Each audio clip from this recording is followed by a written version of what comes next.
পল্টু শোনো, বলো বাবা।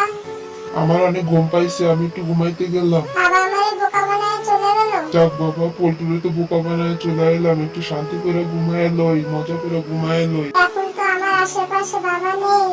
কাজের ফাঁকে আমার পকেটে একটা চিকেন আছে, এটা খেয়ে নেই, বাবা দেখতে পাবে না। বলা তো যায় না, বাবা দেখতেও পারে, একটু দেখে নেই। না, বাবা দেখতে পাচ্ছে না। আমার খাওয়া তো হয়ে গেল, মজা করে খাইলাম, এবার একটু কাজ করি। আরে বেগুটার কি হইলো, বেগুটা চলছে না কেন?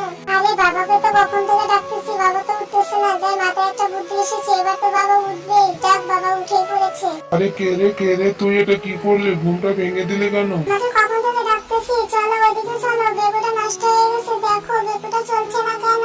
বন্ধুরা, আমার এই ভিডিওটা তোমাদের কাছে ভালো লাগলে একটা লাইক দিয়ে দিও, আর আমার চ্যানেলটা সাবস্ক্রাইব করে নিও প্লিজ। আরে সত্যি সত্যি বেগুটা তো নষ্ট হয়ে গেছে, কি করা যাবে? এখন দড়ি দিয়ে টেনে টেনে বাড়িতে নিতে হবে। আরে বেগুটা তো অনেক ভারী।